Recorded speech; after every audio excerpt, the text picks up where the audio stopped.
Hello, everyone. I'm glad you could join us tonight. It's a beautiful night. It's too warm for a fire, so we're going to forgo the fire. And again, as we go through Holy Week, I encourage you all to pray for those who are suffering, those who have lost loved ones, and to reach out to anyone that you know about that needs attention. You know, it gets really bizarre being cooped up every day and not being able to really see other people. Today, at the end, I'll tell you what we're doing tomorrow, but tonight I'm reading chapter 3 of The Horse and the Boy.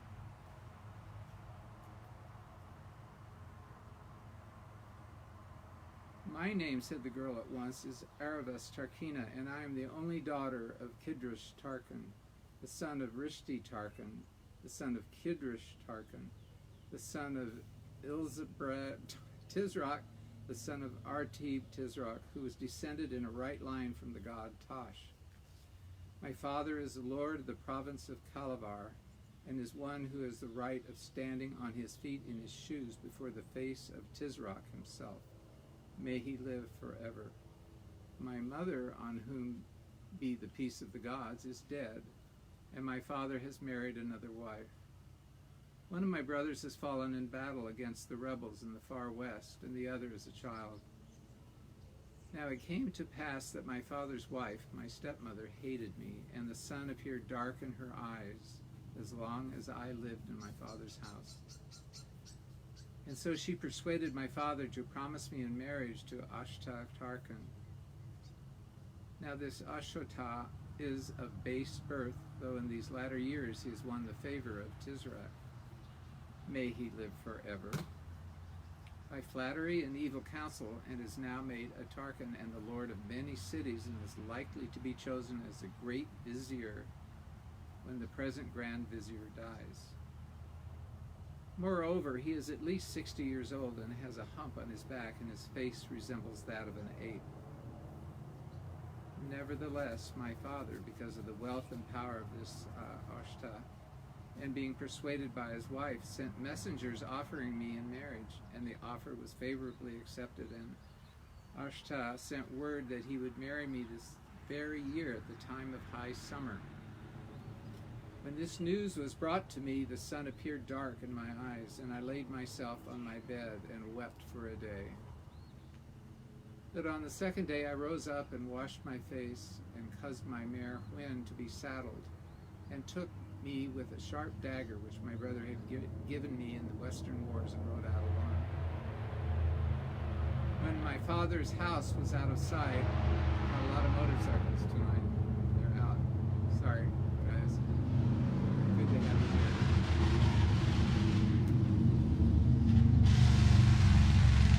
When my father's house was out of sight, and I was come to a green open place in a certain wood, where there were no dwellings of men, I dismounted from Hwin, my mare, and took out the dagger. Then I parted my clothes where I thought the readiest way lay to my heart, and I prayed to all the gods that as soon as I was dead I might find myself with my brother. After that I shut my eyes and my teeth and prepared to drive the dagger into my heart. But before I had done so, this mare spoke with the voice of one of the daughters of men, and said, "O my mistress, do not by any means destroy yourself, for if you live, you may yet have good fortune, but all the dead are dead alike." I didn't say it half so well as that, muttered the mare. Hush, ma'am, hush, said Bree, who was thoroughly enjoying the story. She's telling it in the grand Colormane manner, and no storyteller in the Tizrak's court could do it better. Pray go on, Tarkina. When I heard the language of men uttered by my mare, continued Aravis, I said to myself, the fear of death has disordered my reason and subjected me to delusions. And I became full of shame, for none of my lineage ought to fear death more than the biting of an ant. Therefore I addressed myself a second time to the stabbing, but Hwin came near to me and put her head in between me and the dagger.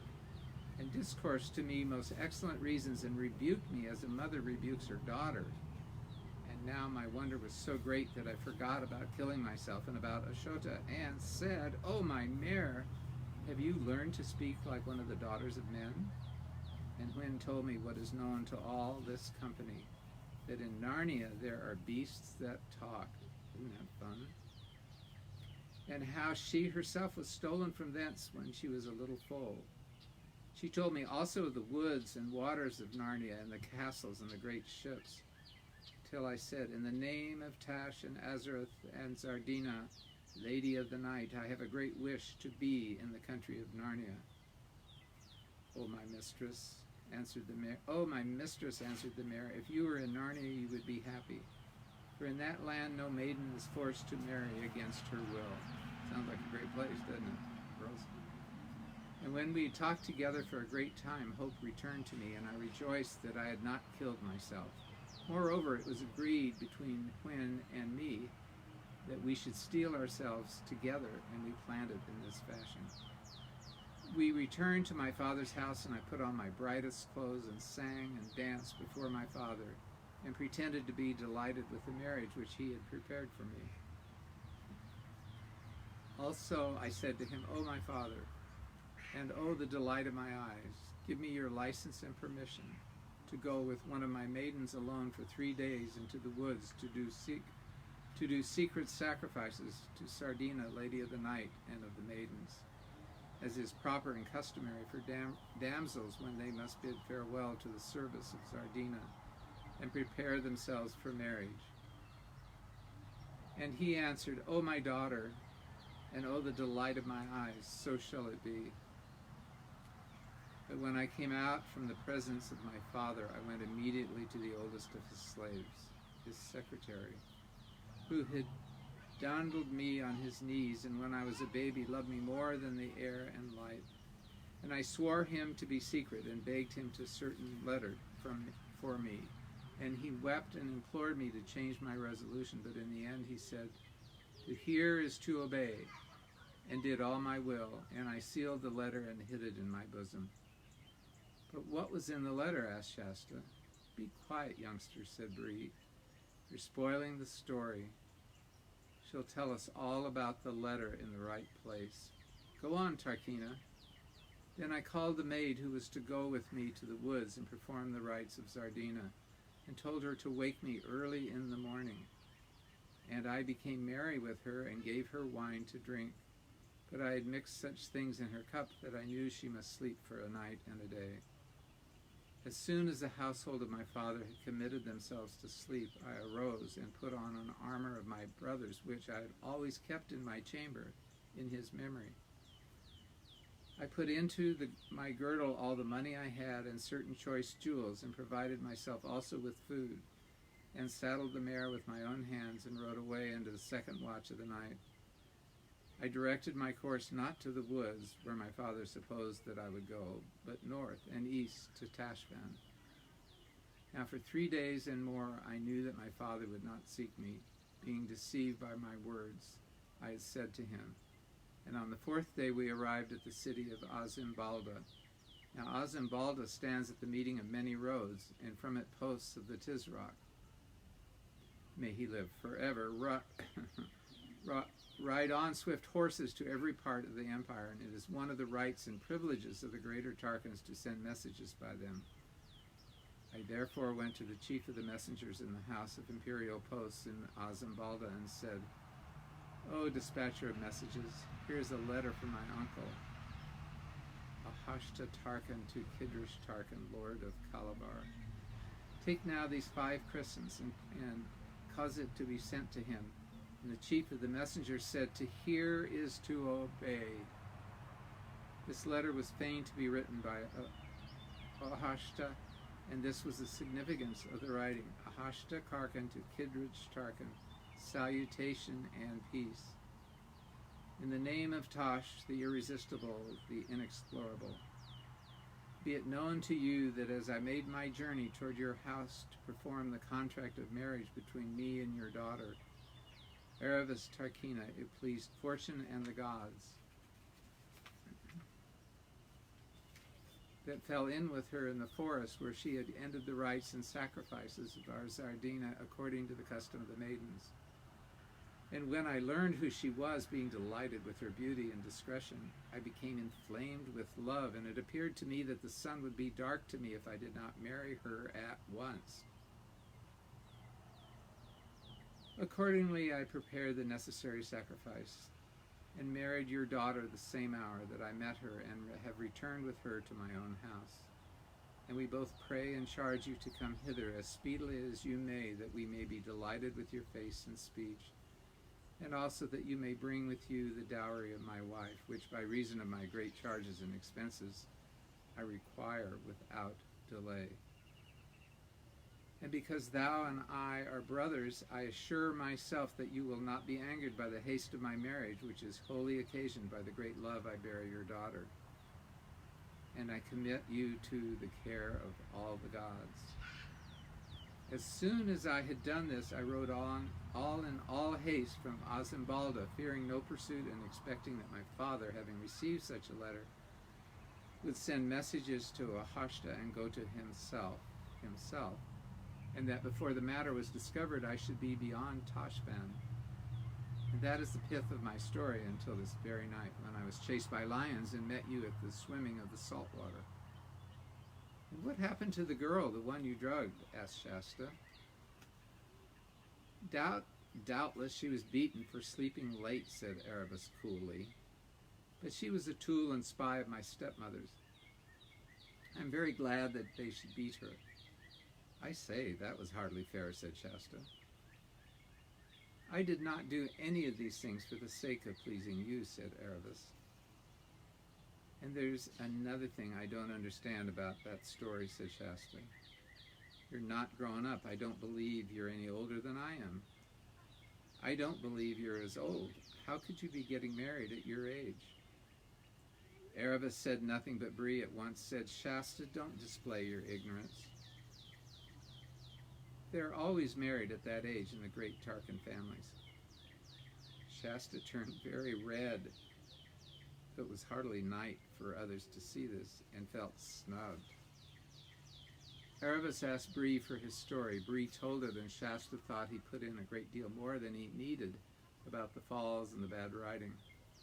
Bree obviously thought it very funny, but Erebus did not laugh. When Bree had finished, they all went to sleep.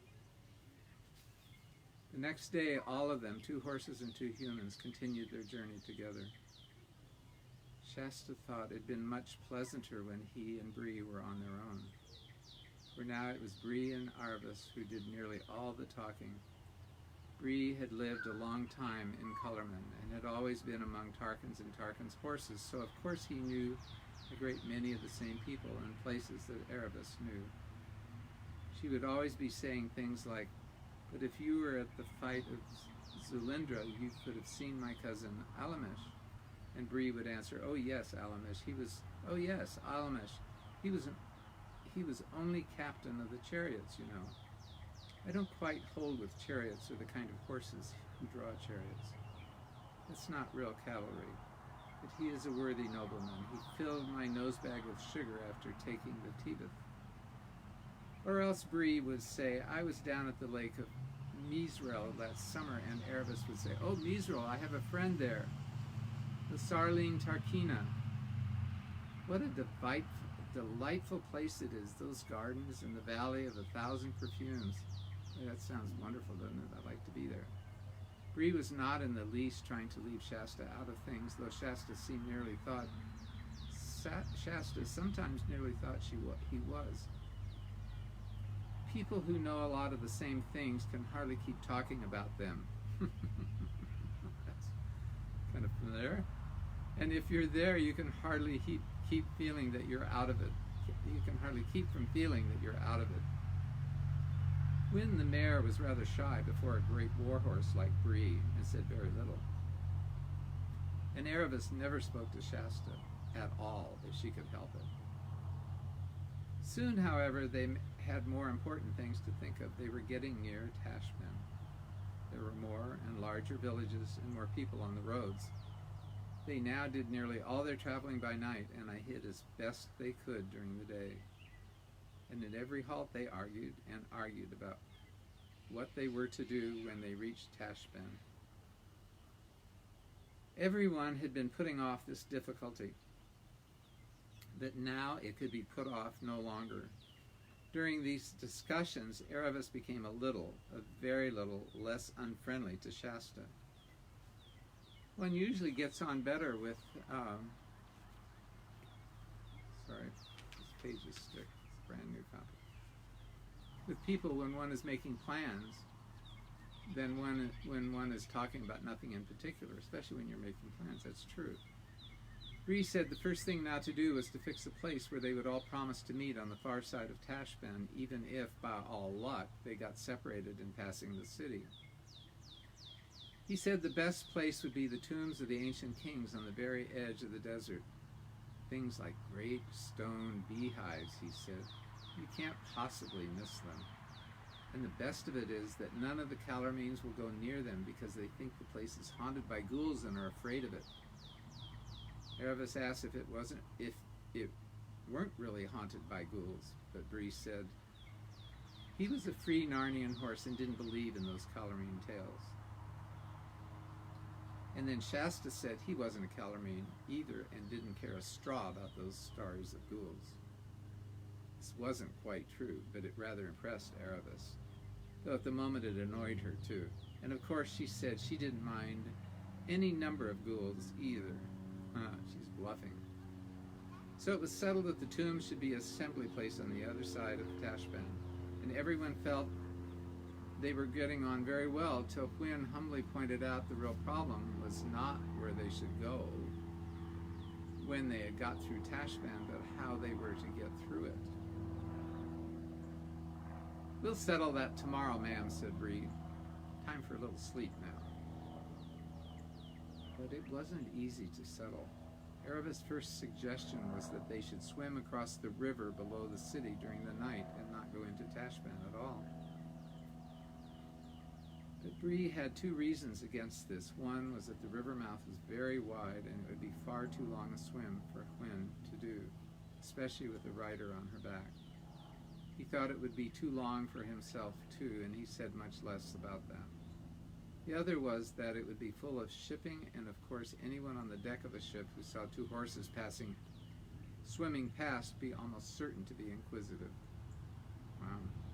Shasta thought they should go up the river above Tashbaan and cross it where it was narrow, but Bree explained that there were gardens and pleasure houses on both banks of the river for miles, and that there would be Tarkans and Tarkinas living in them, and riding about the roads and having water parties on the river.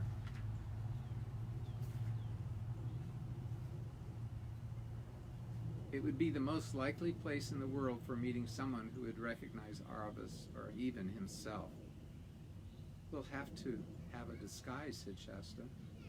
Hwin said it looked to her as if the safest thing was to go right through the city itself from gate to gate, because one was less likely to be noticed in the crowd.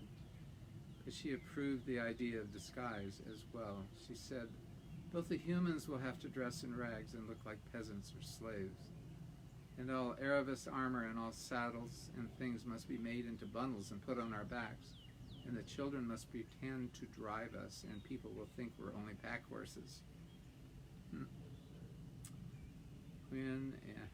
My dear Hwin, said Erebus rather scornfully, as if anyone could mistake Bree for anything but a war horse. However you disguised him.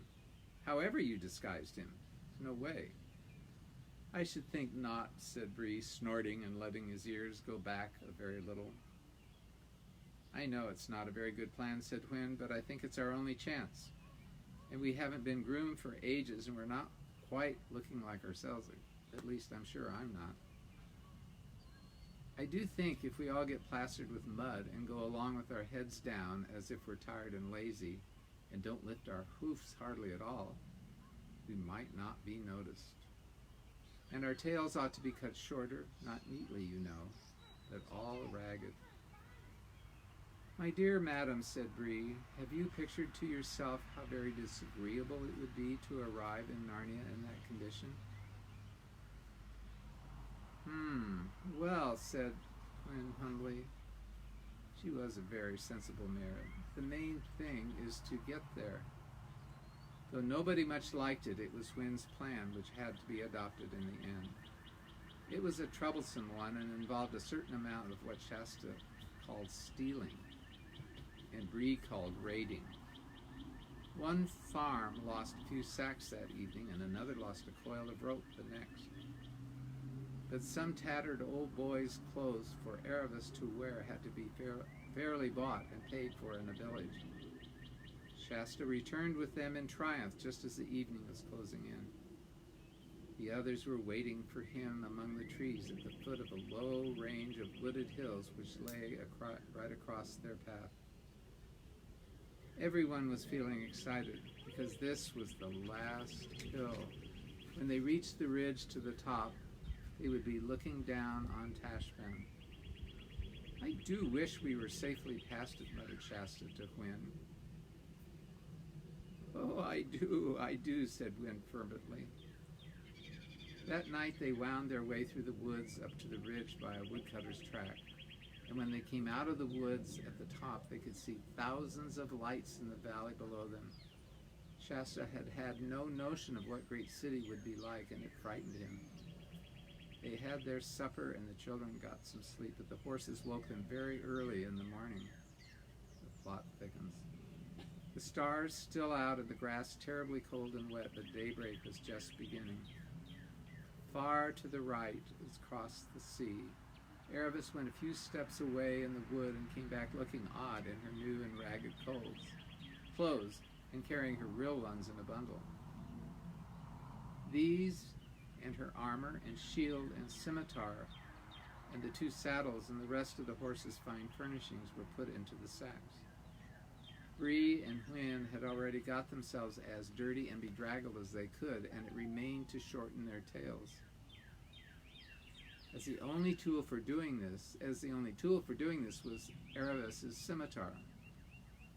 One of the packs had to be done again in order to get it out.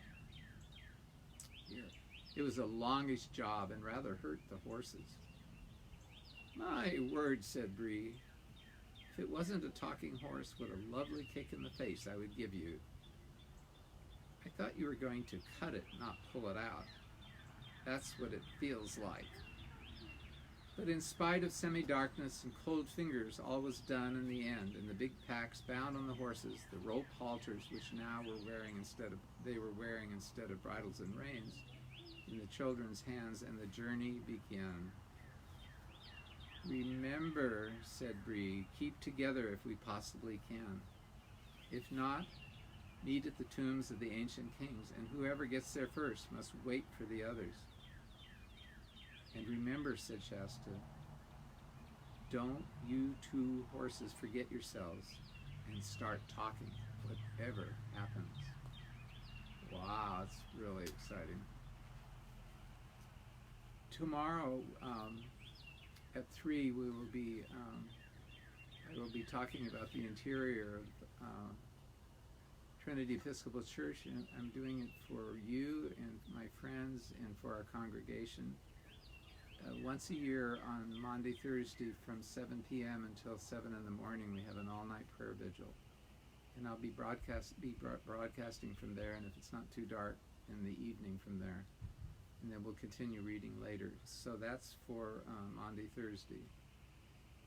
And I will keep you posted. We are going to show you some ways to do natural coloring of eggs. And today I showed you how to make a grass nest for the Easter Bunny to come and bring surprises for the next morning. Tonight, before our friends leave, we're going to start making a garden tomb, and I will have it ready for you tomorrow. I'll have it ready for you probably on Saturday, Holy Saturday, and we will put the wrapped Jesus in the tomb, and then it will be opened on Sunday. And you all can do this. You can do it in your garden and in the house even. We did it in the house using bedding plants and stones. So I'll show you how to do that. It'll be a lot of fun.